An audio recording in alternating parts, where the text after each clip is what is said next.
to Bibliophile series episode 21. In this episode, we'll be talking of economic growth is better than expected, but pain points remain. This is an article that came out in Indian Express and was attributed to the editorial board of Indian Express. Let's get to the article straight away. In January, the National Statistical Office had pegged the Indian economy to grow at 7.3% in 2023-24. Usually the financial year runs from April of a particular year up to March 31st of the next year. So when we say 23-24, what they are effectively saying is April 2023 to March 2024. So in January, the National Statistical Office had estimated the Indian economy to grow at 7.3% in the entire year of 23-24. By then they already had 9 months of data, and based on that they were estimating the growth to be around 7.3%. In February, it revised its estimate upwards to 7.6%. In February, they upped the number that they were estimating. The growth rate will go up to 7.6%. Some analysts, however, expect growth to be even higher. Data for fourth quarter will be released at the end of this month.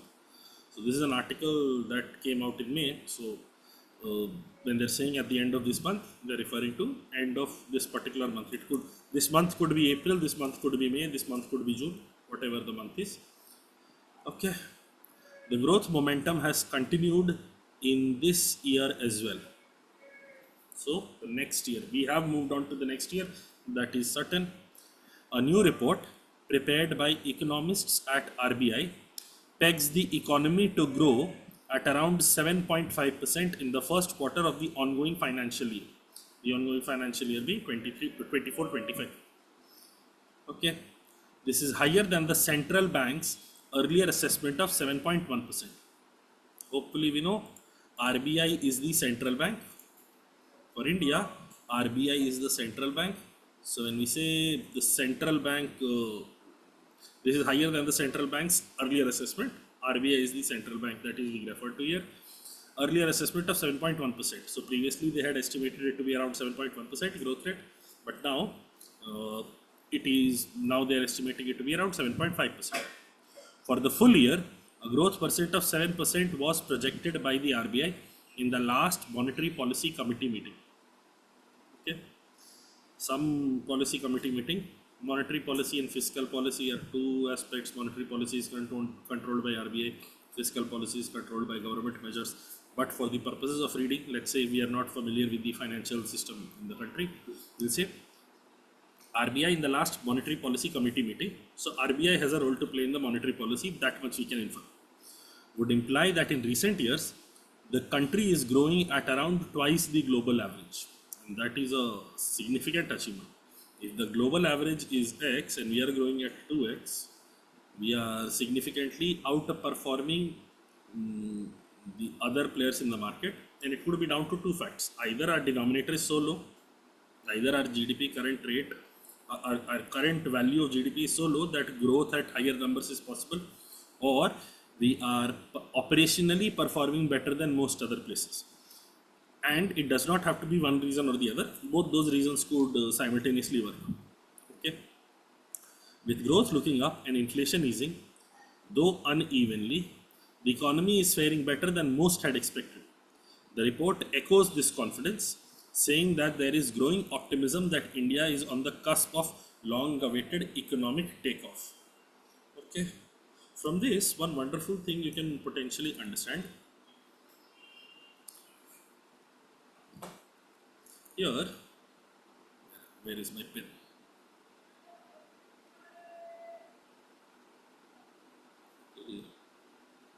With growth looking up and inflation easing. This sentence, though unevenly, the economy is faring better than most had expected.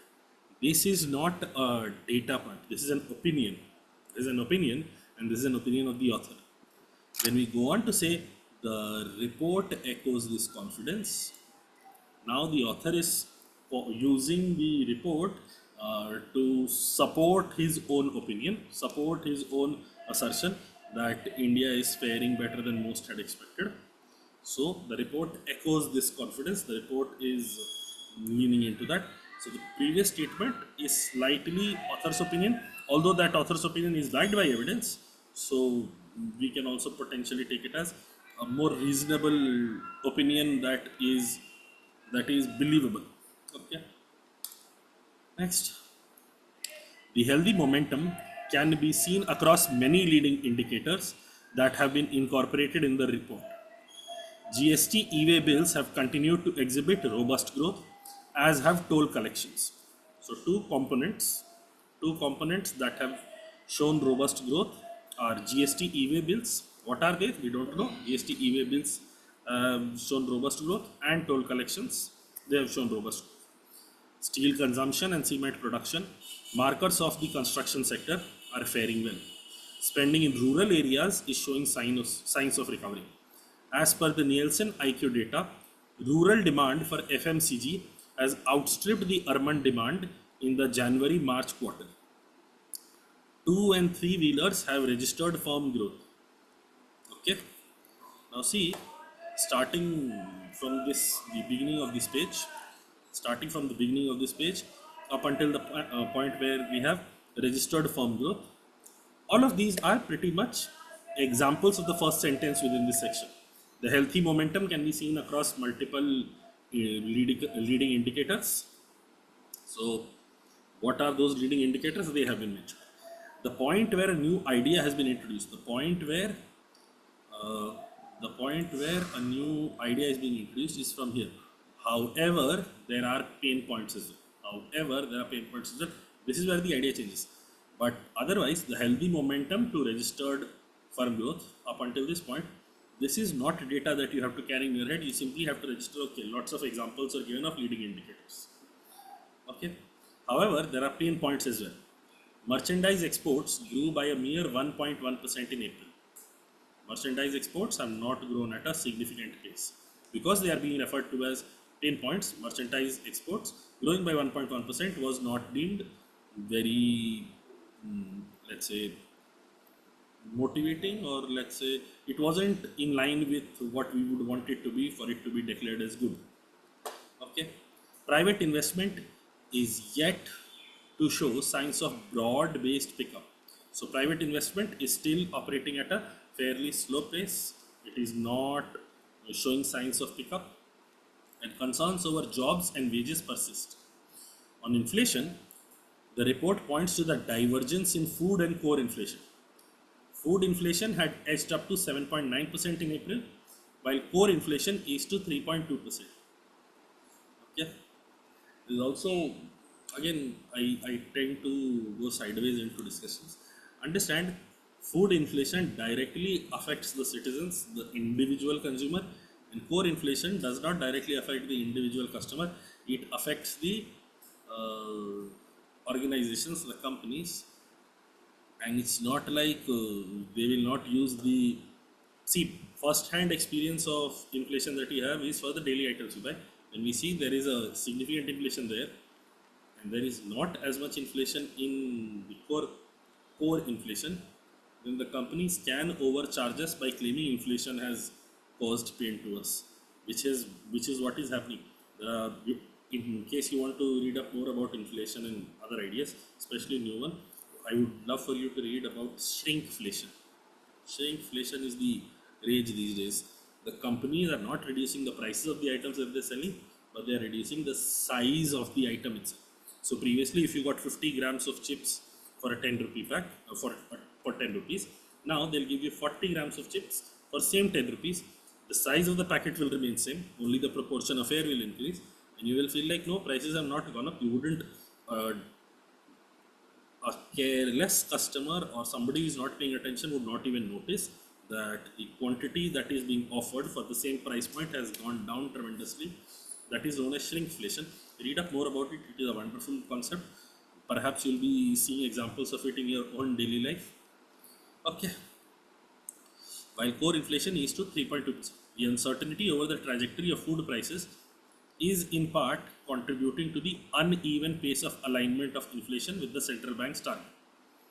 Okay, the uncertainty over the trajectory of food prices. So, food prices are increasing at a significant rate. Core inflation is not increasing at as high a rate, and therefore making predictions about how it will turn out in the future is not being easy on the part of the central bank RBI.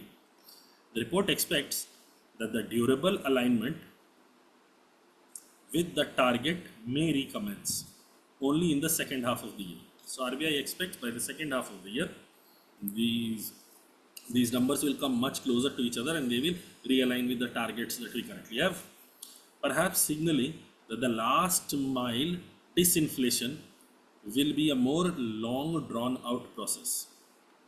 The last step in the realignment of the two inflation numbers that have been given, food inflation and core inflation, it will be stretched over an extended period of time. Okay. The results of the ongoing national elections will be declared in the first week of June. A new government will be formed, which will be followed by RBI's Monetary Policy Committee meeting and presentation of the union budget. Going ahead, these will determine the country's growth trajectory. The last paragraph is pretty much informative, very filler, and fairly giving us data points, not really opinion or even information, or not even information that can be processed further. These are informations you take and okay, this is what we get. First week of June will have the election results. New government will be formed. RBI's Monetary Policy Committee will meet.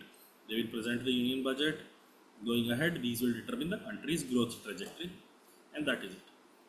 So, what this article is about? What this article is about is simply recent positive developments in the Indian economy from January to February. By the end of the entire year, the estimates were even higher for some economists, and the author has gone on to highlight how in different, there are several key indicators in which India is doing very well. Those key indicators are mentioned in the first paragraph itself. Then the author has gone on to say, but everything is not rosy. It's not like everything has become very nice. There are certain price points. The first thing he mentioned was merchandise exports haven't really gone up significantly in April, and private investment is yet to show signs of broad-based pickup, but private investment hasn't really gone up very well, and concerns over jobs and wages persist. Apart from that, the fact that inflation, food inflation and core inflation are misaligned right now is also a concern, which is what makes the job of predicting how the economic growth will turn out in the coming year is difficult for RBI, because right now core inflation is lower, food inflation is higher. When will they get realigned? We don't know. The expectation is they would realign by the second quarter of this current year, and this last step of realignment is possibly going to be a long drawn out process. And then there is going to be election, after which decisions will be made, and that will decide the future growth of the country. So now see, if one had, the author has been very information driven, but look at, the author has talked of the positive aspects and then the author has talked of pain points. But if you look at the title of the passage, economic growth is better than expected, but pain points remain. Essentially, what the author is getting at, or at least what I am getting the idea, he is more positively inclined. He's optimistic, but he's cautiously optimistic. It's not like he has blind faith, everything will fall into place, everything will be nice. The phrases like takeoff and durable alignment and all of this kind of indicates that he is teetering towards the edge of economic optimism. But then he is also not absolutely unconcerned by the challenges that are being faced. Challenges also he has mentioned. So the author is being very fair. He has critically analyzed what has happened so far and how it should go based on that. But what are the concerns that persist, and he has not offered any remedies. He has simply been informative in his stance. Okay, that is the entirety of the article. Statistics wise, the article had 462 words, there were 25 sentences. The grade level is 5.78, which means this is a fairly easy article, very easy article, and perhaps you would agree. You can only think that this article is difficult if you try to define every term that is coming in. If you try to define inflation precisely, or food inflation and core inflation, and then monetary policy and this and that. If you try to define it very, very precisely as economics would, then you would find it difficult. But if you were to take contextual meanings of these terms, it is not that difficult. Very much in line with that, the flash reading e-score is around 86.575, and we are hopefully familiar with the scale by now. 80 to 89 is easy to read, conversational English for consumers. Most people, I'm guessing, would read it. If you're not afraid, just if you classify this as okay, this is a difficult passage because this is based on economics and this is based on finance based terms, then perhaps there would be a challenge. But if you are working with the idea, okay, this is normal, there is nothing too significant happening here, then you would be able to interpret and understand and do everything that is needed here. That will be all for this week's article, or in this episode of Bibliophile. See you in the next episode now. Okay, bye.